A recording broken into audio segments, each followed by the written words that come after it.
मैं विष्णु अग्रवाल आप सभी का स्वागत करता हूं। आप देख रहे हैं daily India times digital news channel. Medical prospectus में हार्ट सर्जरी को काफ़ी क्रिटिकल माना जाता है। जब कभी किसी को ये पता लगता है कि उनके हार्ट की सर्जरी होती है तो ना होने वाली है, तो ना सिर्फ पेशेंट बल्कि उनके घर वाले भी काफ़ी घबरा जाते हैं और उनकी तलाश रहती है एक अति आधुनिक अस्पताल की। और सबसे ज़्यादा खास उनके माइंड में आता है एक बेस्ट कार्डियक सर्जन की तलाश। तो आज हम आपकी मुलाकात कराने जा रहे हैं जयपुर के top most cardiac surgeon doctor Sameer Sharma से। डॉक्टर समीर शर्मा जयपुर के मानसरोवर स्थित मेट्रो मास हॉस्पिटल में सीनियर कार्डियक सर्जन है। नमस्कार सर, आपका स्वागत है। धन्यवाद। नमस्कार सर, सबसे पहले हम चाहते हैं आप अपने बारे में, आपके स्पेशलाइजेशन के बारे में हमें डिटेल्स में हमारे दर्शकों को बताएं। मैं पहले अपना परिचय दे दूं। मैं डॉक्टर समीर शर्मा, मैं कार्डियोथोरेसिक एंड वेस्कुलर सर्जन हूं, जिसको आम बोलचाल में जनरली हार्ट सर्जन के नाम से ही लोग बोलते हैं। मैं जयपुर एसएमएस मेडिकल कॉलेज का एलुमनस हूँ। मैंने अपना MBBS MS MCH Jaipur SMS medical college से किया है। मुझे अब लगभग 25 वर्ष का कार्डियक सर्जरी का अनुभव है। मैंने जयपुर के और दिल्ली के कई बड़े अस्पतालों में काम किया है और अभी मेट्रो मास में प्रेजेंटली मैं यहाँ पे head of the department director of cardiac surgery हूँ। मेरा specialisation mainly adult cardiac surgery, vascular surgery, paediatric surgery है। इसमें हम बाईपास सर्जरीज, वेल रिप्लेसमेंट्स, जो नसों की बीमारियां हैं उनके ऑपरेशंस और बच्चों की जो बीमारियां होती हैं, जन्मजात बीमारियां, जिसको कि आम बोलचाल की भाषा में दिल में छेद के नाम से लोग समझते हैं कि दिल में छेद है, इन सब का ट्रीटमेंट करते हैं। सर, एक इंफॉर्मेशन के अकॉर्डिंग आप करीब 5000 से ज़्यादा जो है अब तक हार्ट सर्जरी कर चुके हैं। तो कभी आपको घबराहट हुई, कभी आपको खुद को बेचैन हुई, कभी आपको लगा कि ये सडन कोई मेजर सर्जरी है तो कैसे मैनेज होगा, तो इसके बारे में बताइए सर। 25 ईयर्स का एक्सपीरियंस है। अब बहुत तरह की जटिल सर्जरीज कर चुके हैं, देख चुके हैं। ऑपरेशन शुरू करने से पहले पूरी प्लानिंग करके जाते हैं। जब लगता है कि ये केस रूटीन से हट के है, काफ़ी मुश्किल केस है, तो प्लानिंग काफ़ी मेटिकुलसली पहले से ही कर लेते हैं। घबराहट ऑपरेशन थिएटर में एंटर होने के बाद नहीं होती, उससे पहले फिर भी प्लानिंग के टाइम पे दिमाग में सारे आइडियाज़ रहते हैं कि इसका प्लान ए क्या रहेगा, बी क्या रहेगा, सी क्या रहेगा, कुछ कॉम्प्लिकेशन कैसे डील करना है, वो सब चीज़ें पहले चलती रहती हैं। लेकिन एक बार जब मैं ऑपरेशन थिएटर में एंटर कर जाता हूँ, पेशेंट को टच करता हूँ, उसके बाद कोई घबराहट नहीं रहती। सिर्फ ये रहता है कि ये मुझे अपना जो प्लान है उसको एग्जीक्यूट करना है। सर, मैक्सिमम जो लोग हैं उनका ये अभी भी मानना है, आज हम 2025 में आपसे बात कर रहे हैं और काफ़ी ये सीवियर सब्जेक्ट है कि आज भी भारत में जो हार्ट सर्जरी का जब ट्रीटमेंट की बात आती है तो इसको भारत में आज भी पेचीदा माना जाता है। लोगों की ये सोच है कि विदेश में अति आधुनिक हॉस्पिटल्स हैं और काफ़ी बेस्ट ट्रीटमेंट अवेलेबल हैं। आप कहाँ तक सहमत हैं इस बात से कि ऐसा है? आपके सवाल के दो पार्ट हैं। एक तो आपने कहा कि सर्जरी को काफ़ी पेचीदा माना जाता है। हाँ, यह वास्तविकता है। हार्ट सर्जरी बहुत पेचीदा सर्जरी होती है। हमने इसकी मॉर्टेलिटी को, इसके रिजल्ट्स को बहुत अच्छा कर दिया है पिछले 20-25 साल में। इसमें लगभग 98-99% रिजल्ट हैं इसके। लेकिन फिर भी हार्ट सर्जरी बहुत मुश्किल और पेचीदा सर्जरी होती है। ये आपका पार्ट बिल्कुल ठीक है। लेकिन विद एक्सपीरियंस, एक्सपर्टीज़, नई जो अपनी सुविधाएं हैं, उसके हिसाब से काफ़ी हद तक हमने इस पे कंट्रोल कर लिया है, मॉर्टेलिटी पे, इसके जो कॉम्प्लिकेशंस हैं उस पर। जो दूसरा आपका पार्ट है कि हिंदुस्तान में अभी भी क्या ये सर्जरी ठीक से हो पा रही है, यह बात हम 30-40 साल पहले बोलते तो फिर भी ये था कि बाहर जो टेक्नोलॉजी आती थी उसे हिंदुस्तान में आने में, हमारे कंट्री तक आने में दशकों लग जाते थे। धीरे धीरे वो समय कम होते होते कुछ वर्षों में हो गया, फिर कुछ महीनों में हो गया। अभी यह है कि जो टेक्नोलॉजी बाहर बनती है, कुछ भी नई चीज़ आ रही है, वो बहुत ही जल्द, बहुत ही कम समय में हमारे यहाँ पे भी अवेलेबल हो जाती है। और बहुत सारी चीज़ें हमारे यहाँ पे भी डेवलप की जा रही हैं जो हमने खुद ने यहाँ पे डिवाइस करी है। अब जैसा कि हम और फील्ड्स में देख रहे हैं, इंजीनियरिंग में, सॉफ्टवेयर में, कि हमारा कंट्री भी किसी से पीछे नहीं है।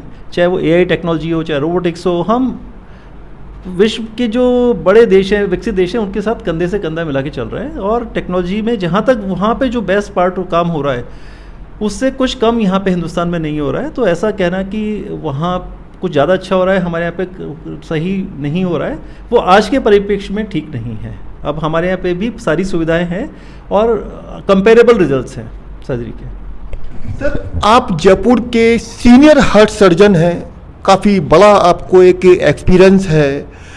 कभी किसी के दिल को खोलते समय ओपन हार्ट सर्जरी या अदर सर्जरी में कभी आपके हाथ कांपे, खुद आपको लगा, आपको नर्वसनेस फील हुई है सर आपको? जैसा ही मैंने कहा कि पहले भी आपको बताया, ऑपरेशन थिएटर में जाने से पहले दिमाग में जो विचार चल रहे होते हैं उस टाइम पे प्लानिंग के लेवल पे ज़रूर कई बार लगता है कि क्या होगा, लेकिन एक बार थिएटर में एंटर करने के बाद ये सब चीज़ें दिमाग से निकल जाती हैं। वहाँ सिर्फ और सिर्फ अपना बेस्ट परफॉर्म करने का ही एक दिमाग में विचार रहता है।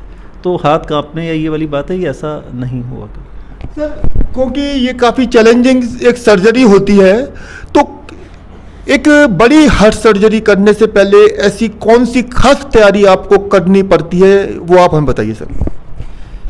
हार्ट की हर सर्जरी मेजर सर्जरी होती है, कोई भी सर्जरी माइनर सर्जरी नहीं होती है।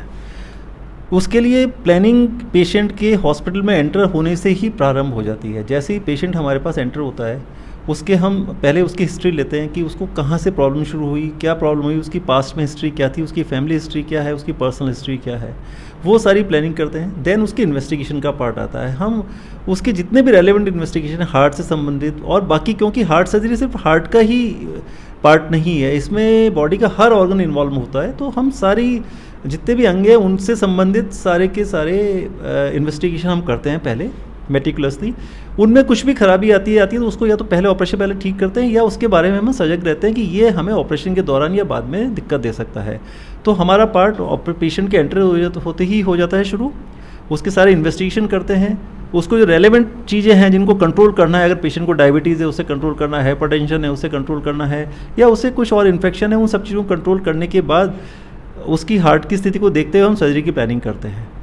तो वो वहीं से हमारी सर्जरी की प्लानिंग शुरू होती है। फिर हम देखते हैं कि उस हॉस्पिटल उसके ऑपरेशन के दौरान या उसके बाद में कुछ एडिशनल चीज़ों की, जैसे IABP की, ECMO की या किसी और चीज़ की ज़रूरत तो नहीं पड़ेगी। वो सब प्लानिंग हमारी उस लेवल पे हो जाती है और हम सारी तैयारी के साथ ही सर्जरी में एंटर करते हैं। सर, अक्सर हम कई न्यूज सोर्स के जरिए हमें पता चलता है, कई बार खबरें आती हैं पेपर में भी, टीवी पर भी दिखाया जाता है, सोशल मीडिया पर भी काफ़ी चलता है कि कुछ खबरें कुछ एक डिफरेंट टाइप की न्यूज़ होती है, कुछ बच्चों के दिल में छेद होने की। तो सर, जैसे किसी बच्चे के दिल में छेद होने का कोई केसेस है या किसी बड़े के भी अगर छेद होने का केसेस है, तो उसके केस में आपको किस टाइप से उसको सर्जिकल रूप से ट्रीट करना होता है, और क्या ऐसे केसेस में जान जाने का भी खतरा रहता है सर? जहाँ तक आप बच्चे की एक जनरल टर्म में बात करें, दिल में छेद होने की स्थिति, तो मैं आपको बताऊं कि हार्ट की बीमारियाँ पैदा होने से लेके और वृद्धावस्था तक में हो सकती हैं।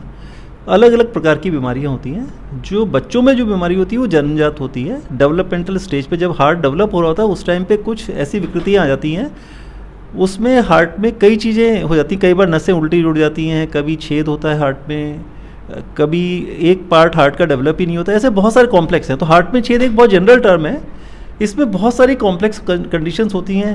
कुछ कंडीशन बहुत सिंपल होती हैं, कुछ बहुत जटिल होती हैं। तो उनका ये छेद जनरल टर्म है, इसके लिए हमें उसका इन्वेस्टिगेशन करना पड़ता है बच्चे का। फिर ये देखना पड़ता है कि उस बच्चे की उस पर्टिकुलर बीमारी के लिए सही उम्र क्या है ऑपरेट करने की। कुछ में हमें पैदा होते ही ऑपरेट करना होता है, कुछ में हमें 3 से 5 साल की उम्र तक हम वेट करते हैं कि तब तक ये बच्चा, जब बच्चा थोड़ा बड़ा हो जाएगा तब ऑपरेट करेंगे। उसके हिसाब से पेशेंट टू पेशेंट कंडीशन देख के पेशेंट का सर्जरी प्लान की जाती है। जटिल जरूर होती है ये सर्जरी डेफिनेटली। इसमें जो कॉम्प्लेक्स कॉन्जेनिटल होती हैं, जिसमें कि ज़्यादा दिक्कत होती है, उसमें मोर्टेलिटी ज़्यादा होती है। जैसा मैंने पहले बोला, हार्ट की हर सर्जरी मेजर सर्जरी होती है, चाहे वो छोटी हो चाहे बड़ी हो, कुछ ना कुछ रिस्क तो रहता ही है उसमें। सर, हम देखते हैं कई बार कोई बड़ा एक्सीडेंट होता है और एक्सीडेंट में काफ़ी बॉडी बुरी तरह डैमेज हो जाती है। कई बार सर हार्ट पर भी अटैक होता है उस एक्सीडेंट में। तो सर, अगर किसी का एक्सीडेंट में हार्ट बुरी तरह से डैमेज हो जाता है, तो क्या सर ऐसा माना जाए कि अगर एक्सीडेंट में अगर हार्ट ज़्यादा डैमेज हो जाए तो पेशेंट के बचने के चांस कितने होते हैं, और फिर आपकी चुनौतियाँ कितनी ज़्यादा हो जाती हैं जब पेशेंट आपके पास आता है? यह तो जो उसका एक्सीडेंट है उसकी ग्रेविटी पे निर्भर करता है कि वो एक्सीडेंट कितना बड़ा है। जनरली एक्सीडेंट में गाड़ी में स्टीयरिंग व्हील इंजरी होती है, स्टीयरिंग से टक्कर लगती है छाती पे, तो जो रिब्स होती हैं हमारी पसलियाँ, वो हार्ट को दबाती हैं, तोड़ती हैं, इंजरी कर देती हैं। कई बार तो ऐसी स्थिति होती है कि मरीज की दुर्घटना स्थल पे ही मौत हो जाती है, क्योंकि हार्ट में इतना हो गया कि पूरा खून 2-3 बीट में ही बाहर निकल जाएगा। कई बार वो किसी कारण से कंटेन रह जाता है और हॉस्पिटल तक पेशेंट पहुंच पाता है, तो उस स्थिति में हमारे पास चांस होता है कि हम खोल के उसको जो भी हार्ट में जो इंजरी है उसको ठीक कर पाए। इंजरी 2 तरह की हो सकती है, या तो हार्ट में अपने आप हो सकती है या जो हार्ट से नलियाँ निकल रही हैं खून की, उनमें भी इंजरी हो सकती है। तो ब्लीडिंग का खतरा सबसे ज़्यादा होता है। वो पेशेंट की ग्रेविटी पे है कि पेशेंट हॉस्पिटल तक पहुंच पा रहा है या नहीं पहुंच पा रहा है। पहुंच रहा है तो किस कंडीशन में पहुंच रहा है उस पर निर्भर करता है। एक बार पेशेंट आ जाए, कंट्रोल में आ जाए, तो उसको ठीक करा जा सकता है। सर, अब एक बड़ा क्रिटिकल सवाल है और काफ़ी पेचीदा सवाल है, और लोग जानना भी चाहते हैं कि हमें एक बेस्ट कार्डियक सर्जन से इसका रिप्लाई मिले और आपका ये जवाब एक सोसाइटी को एक बड़ा मैसेज देगा। सर, ओपन हार्ट सर्जरी का जैसे ही नाम आता है, मरीज हो या उनके घर वाले हों, काफ़ी उनको डर हो जाता है, घबराने लगते हैं और उनको समझ नहीं आता इस पोजीशन में क्या करें। लेकिन जब आपके सामने सर इस तरह का कोई केस आता है, तो आपके चैलेंजेस किस तरह के हो जाते हैं, किस तरह की तैयारियां होती हैं, कैसे आप मैनेज करते हैं? सर, इसके बारे में एक डिटेल में डिस्क्राइब करें ताकि लोगों को क्लियरली उनका डर खत्म हो, उनके अंदर जो घबराहट है, जो उनका विचार है, वो आपके जवाब के साथ में कम हो जाए। ओपन हार्ट सर्जरी एक जनरल टर्म है जो हार्ट के ऑपरेशन के लिए होता है, जिसमें कि हार्ट को हम एक्सेस करते हैं, चेस्ट को, स्टर्नम को काट के, जो छाती की हड्डी है उसको काट के हार्ट तक पहुंचते हैं और वहाँ पे हार्ट में जो बीमारियां हैं उनका इलाज करते हैं। उसमें बीमारियां बचपन से, जैसे कंजेनाइटल हार्ट डिजीज़ होती है, जो जन्मजात बीमारियां होती हैं, उनका इलाज होता है। कुछ वेल्वुलर हार्ट डिजीज़ होती हैं, जो हार्ट के वेल्व्स हैं उनमें कुछ खराबी आती है, या तो हार्ट में सिकुड़न वेल्व में, या हार्ट रिगर्जिटेशन लेजन्स होते हैं, उनका ट्रीटमेंट होता है। उसमें वेल्व को रिपेयर या रिप्लेसमेंट किया जाता है। तीसरा होता है जो जनरली जिसको हार्ट की बीमारी मानते हैं, कॉर्नरी आर्टरी डिजीज, जो बाईपास जिसको कहते हैं, कि हार्ट की जो नसों में बीमारी आ गई उसको किया जाता है। और भी बहुत सारे कॉम्प्लेक्स वो हैं। तो उसके लिए सबसे इम्पॉर्टेंट है पेशेंट को जब प्रॉब्लम हो तभी से उसका ट्रीटमेंट, मतलब उसकी प्लानिंग शुरू रहती है मैनेजमेंट की। सबसे पहले पेशेंट का इन्वेस्टिगेशन किया जाता है कि पेशेंट को क्या बीमारी है, नंबर 1। उसको डायग्नोसिस करने के बाद हम ये कंक्लूजन पे पहुंचते हैं कि हमें क्या ट्रीटमेंट करना है, उसकी सर्जरी करनी है, दवाइयों पे चलाना है, या कुछ और मॉडलिटी में ले जाना है। सर्जरी का जब प्लानिंग होती है तो उसके सारी पूरी बॉडी के इन्वेस्टिगेशन किए जाते हैं और प्लानिंग में देखा जाता है कि उसमें क्या रिस्क फैक्टर्स हैं, क्या हमें प्रॉब्लम हो सकती है, उसके लिए हमें क्या क्या चीज़ों की ज़रूरत पड़ेगी, वो सारी प्लानिंग के सब जाते हैं। आजकल हार्ट सर्जरी काफ़ी सेफ़ हो गई है, हमारे देश में भी बहुत सेफ़ है। रिजल्ट्स लगभग 98-99% रिजल्ट्स हम लोग दे रहे हैं हार्ट की सर्जरी में, चाहे वो बाईपास सर्जरी हो, चाहे वेल रिप्लेसमेंट सर्जरी हो, चाहे वेस्कुलर सर्जरी हो, या कॉन्जेनाइटल हार्ट डिजीज़ में भी सिंपल कॉन्जेनाइटल में अच्छे रिजल्ट्स हैं। कॉम्प्लेक्स में कंडीशन पर डिपेंड करता है, बच्चों वाली बीमारी में क्या स्थिति है उस पर डिपेंड करता है कि क्या रिजल्ट रहेंगे। लेकिन बहुत सेफ़ है सर्जरी, और ऐसा नहीं है कि हार्ट के पेशेंट गया तो नहीं निकलेगा। 99-98% रिजल्ट्स हैं। क्योंकि आप सीनियर हार्ट सर्जन हैं तो आप इस चीज़ को ज़्यादा बेस्ट तरीके से बता पाएंगे। सर, ओपन हार्ट सर्जरी की नौबत किस कारण से आती है? इसका जो रूट है, इसकी जो शुरुआत है, वो कहाँ से होती है और क्या कारण ऐसे बन जाते हैं कि फिर पूरे दिल को खोलकर उसको ट्रीट करने की ज़रूरत पड़ जाती है? हार्ट सर्जरी को हम मोटे तौर पे 2 में डिवाइड करते हैं। एक तो होता है कॉन्जेनाइटल हार्ट डिजीज़, दूसरा होता है acquired heart disease. Congenital heart disease का मतलब है जो बीमारियां डेवलपमेंटल बच्चे के जन्म के समय से ही हुई हैं, जन्मजात बीमारी है, जन्मजात उसमें विकृति आ गई, जिसमें हार्ट का छेद जिसको बोलते हैं आम बोलचाल की भाषा में, atrial septal defect, ventricular septal defect, patent ductus arteriosus, tetralogy of Fallot, इस तरह की बहुत सारी बीमारियों का एक बड़ा स्पेक्ट्रम है, वो बहुत सारी बीमारियाँ हो सकती हैं। दूसरा होता है एक्वायर्ड, ये तो बच्चों में होती है। एक्वायर्ड होता है जो बड़ों में होती हैं, जो समय के साथ साथ किसी कारण से विकृतियाँ आती हैं। उसमें जनरली 2 तरह की बीमारियाँ होती हैं। एक तो वेल्वुलर हार्ट डिजीज होती है, जो हार्ट के वेल्व होते हैं उसमें खराबियाँ आ जाती हैं, या तो कुछ इन्फेक्शन के कारण, जो हमारे इंडिया में या डेवलपिंग कंट्रीज़ में, थर्ड वर्ल्ड कंट्रीज़ में, इन सब में था। रूमेटिक हार्ट डिजीज़ होती है कि बचपन में गला ख़राब होकर इन्फेक्शन होता है, कुछ समय बाद वो हार्ट के वेल्व्स पे इफेक्ट डाल देता है और उसके कारण से हार्ट के वेल्व्स में विकृति आ जाती है। तो उसमें या तो जो वेल्व है वो संकुचित हो जाता है, सिकुड़ जाता है, या उसमें लीक हो जाता है, तो उसमें वेल्व का रिपेयर या रिप्लेसमेंट करना पड़ता है। दूसरा, उसके अलावा दूसरी बीमारी होती है कॉर्नरी आर्टरी डिजीज़, जो हार्ट की जो मांसपेशियां हैं उनको जो ब्लड सप्लाई चाहिए, जो वेसल्स होती हैं हार्ट की सरफेस पे, उनमें रुकावट आ जाती है, जिसको जनरली आम तौर पे लोग उसी को हार्ट की बीमारी मानते हैं कि वही बीमारी है जिसको बाईपास जिसमें करना पड़ता है, या स्टेंटिंग होती है, या दवाइयों पे चलता है। अब इन सब बीमारियों के अलग अलग कारण हैं। कॉन्जेनिटल हार्ट डिजीज़, कई जेनेटिक प्रीडिस्पोजिशंस होते हैं उसमें, किस कारण से हो रही है डेवलपमेंट में। एक्वायर्ड हार्ट डिजीज़ में जैसा मैंने बताया, वेल्व की बीमारी इन्फेक्शन कारण हो सकती है, या बुजुर्ग लोगों में समय के साथ साथ डीजेनरेटिव डिजीज़ होती है। कॉर्नरी आर्टरी डिजीज़ की मल्टी फैक्टोरियल थ्योरी है कि वो बहुत सारे फैक्टर्स उसमें इन्वॉल्व होते हैं जिनके कारण से होती है। उसमें कुछ ऐसे होते हैं जिनको हम बदल नहीं सकते, लाइक एज, जैसे जैसे उम्र बढ़ेगी बीमारी बढ़ती जाएगी। दूसरा सेक्स, मेल सेक्स में मेल्स में ज़्यादा होती है। जेनेटिक प्रेडिस्पोजिशन होता है, फैमिलियल होता है, कुछ फैमिलीज़ में, कुछ परिवारों में होती है। रेशियल में, एशिया में, इंडियंस में वो बीमारी का परसेंटेज कुछ ज़्यादा पाया जाता है। डायबिटीज़, हाइपरटेंशन, स्मोकिंग, कोलेस्ट्रॉल की अधिक मात्रा होना ब्लड में है, और उसके अलावा स्ट्रेस, ये सब फैक्टर्स हैं जो उस बीमारी को, कॉर्नरी आर्टरी डिजीज़ को बढ़ावा देते हैं, जिसके कारण से हो सकती है। तो इनमें कुछ फैक्टर हम बदल नहीं सकते। आपकी उम्र आप नहीं चेंज कर सकते, आप कहाँ पैदा हुई हैं आप नहीं बदल सकते, आप मेल हैं या फीमेल है ये आप चेंज नहीं कर सकते। आपको अगर आपको डायबिटीज़ है, हाइपरटेंशन, उनको कंट्रोल कर सकते हैं, स्मोकिंग है उसको हटा सकते हैं, ओबेसिटी है उसको कम कर सकते हैं आप। तो जो चीज़ें ट्रीटेबल फैक्टर है उन पे हमें ध्यान देना चाहिए कि स्मोकिंग नहीं हो, हाइपरटेंशन हो, उसको कंट्रोल किया जाए, अल्कोहल इंटेक लिमिट किया जाए, अगर मोटापा ज़्यादा है तो उसको कम किया जाए, कोलेस्ट्रॉल की मात्रा को कंट्रोल करने की कोशिश करें, एक अच्छी हेल्दी लाइफस्टाइल जिएं, स्ट्रेस को कम करें, तो उस बीमारी को थोड़ा कम किया जा सकता है। सर, अभी आपने एक महत्वपूर्ण बात बोली, इन्फेक्शन।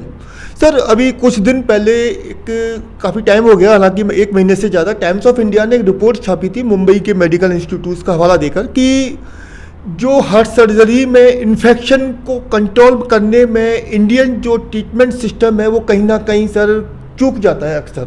तो आपके द्वारा जो सर्जरी की जाती हैं या हॉस्पिटल्स में की जाती हैं, तो उसमें इन्फेक्शन मैनेजमेंट के लिए आपके द्वारा क्या खास ध्यान रखा जाता है, किस तरह से पेशेंट्स को इन्फेक्शन से बचाया जाए? इन्फेक्शन कंट्रोल करने के लिए हम स्टाइल प्रैक्टिसेस का यूज़ करते हैं। वो हमारे आईसीयू और ओटी में बहुत ध्यान रखा जाता है। हमारे ओटी में हम स्टेरिलिटी का काफ़ी ध्यान रखते हैं। टाइम टू टाइम ओटी के कल्चर्स भेजे जाते हैं कि जैसे हमने ओटी किया वीकेंड पे, मंथ में, हम हर जगह से ओटी का, एयर का, टेबल का, डिफरेंट मशीन्स पे से कल्चर लेके कि कहीं कोई बैक्टीरिया ग्रो तो नहीं कर रहा। उसमें कभी बैक्टीरिया अगर ग्रो करता है तो क्लीनिंग करके, उसको फ्यूमिगेशन करके, जब तक नेगेटिव कल्चर नहीं आता हम दोबारा से ऑपरेट नहीं करते। तो हम स्टेरिलिटी का बहुत ध्यान रखते हैं। सेम विद आईसीयू, कि आईसीयू में भी क्लीनिंग और कल्चर्स रेगुलर बेसिस पे भेजना है। फिर तीसरा पार्ट आता है पेशेंट केयर से रिलेटेड। उसमें हम एंटीबायोटिक्स का बहुत ध्यान रखते हैं, बड़े मेटिकुलसली रहते हैं। अगर किसी पेशेंट में इन्फेक्शन हो तो उसके सारे कल्चर्स भेज के कल्चर एंड सेंसिटिविटी के अकॉर्डिंग एंटीबायोटिक्स दिए जाते हैं। सर, हमारे भारतीय समाज में जो बाईपास सर्जरी है इसको काफ़ी गंभीरता से लिया जाता है, डर से भी देखा जाता है। तो बाईपास सर्जरी के बाद या बाईपास सर्जरी के ट्रीटमेंट में क्या, मैं एक तो मेन रूप से जानना चाहता हूं कि क्या कभी किसी पेशेंट की जान जा सकती है, पहली बात। दूसरी बात, पेशेंट्स को कंप्लीटली फिट होने में, अपनी रनिंग लाइफ को जीने में अप्रॉक्स कितना समय लगता है? क्या कभी कोई पेशेंट अपना कॉन्फिडेंस भी खो सकता है सर? जहाँ तक हार्ट सर्जरी के रिजल्ट का सवाल है, जैसा मैंने आपको अभी रिपीटेडली बताया कि हार्ट की हर सर्जरी मेजर सर्जरी होती है, उसमें कुछ रिस्क इन्वॉल्व होते हैं। वो हर पेशेंट में अलग रिस्क का स्ट्रेटिफिकेशन होता है कि किस मरीज में कितना रिस्क इन्वॉल्व है। लेकिन अगर आप जनरल टर्म में बात करें तो 98-99% सेफ़ है। अगर हम 100 मरीज ऑपरेट कर रहे हैं जनरली, तो उसमें से 98% पेशेंट में चांस है ठीक होने के। 2 पेशेंट में मॉर्टलिटी, इसको आप जान जाना कह रहे हैं, वो भी हो सकता है ना। ऐसा 100% सेफ नहीं हो सकता। वो पेशेंट टू पेशेंट वेरी करता है कि पेशेंट की ऑपरेशन से पहले क्या स्थिति है, उसका हार्ट कितना काम कर रहा है, उसकी हार्ट की कंडीशन कैसी है, पेशेंट की खुद की जनरल कंडीशन कैसी है, उसको कुछ और बीमारियां तो नहीं है साथ में, डायबिटीज़ है या ओबेसिटी है, कुछ इन्फेक्शंस हैं, किडनी की बीमारी है, लिवर में कुछ प्रॉब्लम है, ब्रेन संबंधित बीमारी है, ऐसा होता है ना सब चीज़ें। तो वो उस पर भी निर्भर करता है कि ऑपरेशन के बाद रिजल्ट कितने अच्छे कितने ख़राब रहेंगे। लेकिन अगर हम जनरल टर्म में बात करें तो 98% सेफ़ है। बट हाँ, डेफिनेटली बड़ी सर्जरी है तो मॉर्टलिटी का चांस थोड़ा तो रहता ही है। सर, बाईपास सर्जरी के बाद एक पेशेंट्स को अपनी लाइफ में दोबारा लौटने में, नॉर्मल होने में कितना समय लग जाता है? बाईपास सर्जरी के बाद पेशेंट के नॉर्मल होने पे जनरल टर्म में बात करें तो हम पेशेंट को, अगर पेशेंट सब चीज़ें ठीक हैं तो सेकंड थर्ड डे पे पेशेंट को खड़ा करके आईसीयू में ही चला देते हैं, और जब वार्ड में शिफ्ट करते हैं तो फिफ्थ डे पे 5वें दिन उसको बात देते हैं कि नहाने के लिए बोलते हैं, घाव पे सब पे साबुन ला के अच्छे से नहाने के लिए, और एक्टिविटी एनकरेज करते हैं, जितना पेशेंट चलेगा उतना ठीक रहेगा। बट ये पेशेंट की ऑपरेशन से पहले की कंडीशन पे काफ़ी डिपेंड करता है कि पेशेंट ऑपरेशन से पहले कितना एक्टिव है और उसकी जो इलनेस थी, जो बीमारी थी, वो कितनी गंभीर थी, कि पेशेंट ऑलरेडी बेड रिडन है, पेशेंट को और मॉर्बिडिटीज़ हैं, पेशेंट ओबीज है, पेशेंट पहले ही फिट नहीं है, तो समय लगता है। कुछ पेशेंट मैंने देखा है मेरी प्रैक्टिस में 15 डेज़ में अपनी जॉब ज्वाइन कर लेते हैं जाके। हम उनको कहते हैं कि हम जनरली बोलते हैं कि 1-1.5 महीने में करो, लेकिन 15-20 दिन में जाके काम पे लग जाते हैं। कई मरीज़ 3 महीने भी लगाते हैं, तो वो इंडिविजुअल वेरी करता है, बट जनरली स्पीकिंग तीसरे चौथे दिन मरीज़ को चला दिया जाता है, 5वें दिन मरीज़ को नहला दिया जाता है, और उनको एक्टिविटी सारी चीज़ें, कुछ रेस्ट्रिक्शन के अलावा सारी चीज़ें अलाउ कर दी जाती हैं कि आप सब काम करें, और जितना करेंगे आप जल्दी करेंगे उतना जल्दी ही आप अपने नॉर्मल में आएंगे, नॉर्मल एक्टिविटी पे आएंगे। सर, क्योंकि हार्ट सर्जरी काफ़ी क्रिटिकल होती है, तो सर ओपन हार्ट सर्जरी हो या बाईपास सर्जरी हो, तो क्या bypass surgery, open heart surgery के बाद में फिजियोथेरेपी का क्या रोल रहता है सर इसमें? जैसे मैंने भी आपको बताया, फिजियोथेरेपी का बहुत इंपॉर्टेंट रोल है। जो रिहेबिलिटेशन है पेशेंट को, जैसा कि दूसरे तीसरे दिन हम चला रहे हैं, तो हमारे आईसीयू में जब हम ऑपरेट करते हैं, पेशेंट को वेंटिलेटर से हटाते हैं, तभी से फिजियोथेरेपी का रोल स्टार्ट हो जाता है। दूसरे दिन से ही उनको चेस्ट फिजियोथेरेपी, जिससे कि लंग में इन्फेक्शन नहीं हो, क्योंकि पेशेंट बेड पे लेटा हुआ है, चलना फिरना नहीं कर रहा, तो चांसेस होते हैं कि लंग का में सीक्रेशन इकट्ठे हो जाए, न्यूमोनाइटिस, ये सब रिस्क रहता है, इसलिए फिजियोथेरेपी शुरू होती है। लिम्ब फिजियोथेरेपी, हाथ पैर की फिजियोथेरेपी हम शुरू करते हैं, और जितना जल्दी हो सकता है मरीज को खड़ा करके चलाया जाता है आईसीयू में ही। तो ये सब फिजियोथेरेपी का ही पार्ट है। वार्ड में जाता है, वहाँ पे भी फिजियोथेरेपिस्ट उनकी एक्टिविटी, उनकी लिम्ब फिजियोथेरेपी, चेस्ट फिजियोथेरेपी, बाकी सब चीज़ों पे ध्यान रहते हैं। तो physiotherapy is very important. Even post op में भी मरीज को चेस्ट और लिम्ब के लिए, चलने के लिए बोला जाता है, ये part of physiotherapy, and this is very important aspect of recovery. बहुत इंपॉर्टेंट एस्पेक्ट है रिकवरी का फिजियोथेरेपी। सर, अभी आजकल देखा जाता है, अगर किसी पेशेंट्स को अगेन एंड अगेन अगर हार्ट में ब्लॉकेज हो रहा है और 1-2 बार लगने के बावजूद उनके स्टेंट अगर फेल हो जाते हैं, तो क्या सर्जरी की नौबत आ जाती है सर, ऐसा माना जाए? इसके 2 एस्पेक्ट हैं। अगर किसी पेशेंट को हार्ट की नसों में ब्लॉक है, कॉर्नरी आर्टरी डिजीज़ हुई है, तो उसमें ये असेस किया जाता है कि उसमें क्या लेवल का ब्लॉक है, कितनी वेसल्स में ब्लॉक है। उसका ट्रीटमेंट 3 पार्ट में हो सकता है, या तो मेडिकल मैनेजमेंट मतलब दवाइयों पे चलाएं, या उसमें स्टेंटिंग करें, जिसको छल्ले डालना बोलते हैं, या उसकी बाईपास सर्जरी की जाए। अब किसी मरीज को अगर स्टेंट डल गए हैं और 2-3 बार डल गए हैं, लेकिन बाद में स्टेंट ब्लॉक हो गया है, या मल्टीपल लीजन्स हो गए हैं कि अब स्टैंडिंग पॉसिबल नहीं है, अगर हार्ट की कंडीशन ठीक है, हार्ट का फंक्शन ठीक है, बाकी चीज़ें ठीक हैं, तो उस पेशेंट में सर्जरी बहुत आराम से हो जाती है। दूसरा एस्पेक्ट है, किसी ऑलरेडी पेशेंट की एक बार बाईपास सर्जरी हो गई, 15 साल, 20 साल, 10 साल में वेसल्स में ब्लॉक आ गया, तो फिर हम दोबारा असेस करते हैं कि अब उसमें दवाइयों पे ही चलाना है, या स्टेंटिंग करना है, या दोबारा सर्जरी करनी है। तीनों ही पार्ट हो सकते हैं। कई बार कोई एक छोटी वेसल में या किसी नई जगह पे ब्लॉक आता है, उसको स्टेंट द्वारा खोल दिया जाता है। लगता है कि मल्टीपल ब्लॉक्स आ गए हैं, स्टेंटिंग पॉसिबल नहीं है, तो उसकी रीडू सर्जरी भी हो जाती है। 2 बार 3 बार भी रीडू सर्जरीज हो जाती है, कोई दिक्कत नहीं होती है उसमें। सर, आजकल ये एक बड़ा गंभीर सवाल है और हम चाहेंगे कि आप इस सवाल को लोगों को समझाएं, हमें भी समझ में आएगा। सर, ये रोबोटिक सर्जरी क्या है? ऐसा दावा किया जाता है आजकल कई हॉस्पिटल्स के द्वारा, या कई हम पेपर्स में ऐड भी देखते हैं कि रोबोटिक सर्जरी के द्वारा हार्ट सर्जरी। तो क्या सर हम ऐसा माने कि एक जो कार्डियक सर्जन है उनका काम रोबोट कर रहे हैं? इसके बारे में सर प्लीज़ विस्तार से बताइए आप। रोबोटिक सर्जरी एक नया टर्म है, और रोबोटिक्स पे, आर्टिफिशियल इंटेलिजेंस पे आजकल बहुत काम हो रहा है। इस बारे में बहुत परिचर्चा चल रही है, सारे न्यूज़ में भी आती है। सेम विद हेल्थ केयर, कि हेल्थ केयर में एआई एंड रोबोटिक्स का काफ़ी ज़्यादा प्रभाव है। हार्ट सर्जरी में रोबोटिक सर्जरी अभी नई नहीं है, 25-30 साल से चल रही है, शुरू कर रहे हैं, लेकिन अभी पिछले कुछ वर्षों में इसका चलन काफ़ी तेज़ी से वापस से बढ़ा है। सबसे पहले एक चीज़ मैं क्लियर करना चाहता हूँ यहाँ पे, जो जनरल परसेप्शन है पब्लिक का, विचार है कि एक रोबोट आके सर्जरी कर रहा है। जैसा दिखाते हैं हम मूवीज़ में, देखते हैं रोबोट का हमारा परसेप्शन क्या होता है कि एक ह्यूमनॉइड है, एक आदमी जैसा एक रोबोट बना दिया है जो चल रहा है, फिर रहा है, एक्ट कर रहा है। वैसा रोबोटिक सर्जरी में नहीं होता। इसमें रोबोटिक आर्म्स होती हैं, जो कुछ रोबोटिक आर्म्स होती हैं उनको हम जैसे चेस्ट में कुछ होल बना के एंटर करते हैं, वहाँ पे उसको प्लेस करते हैं।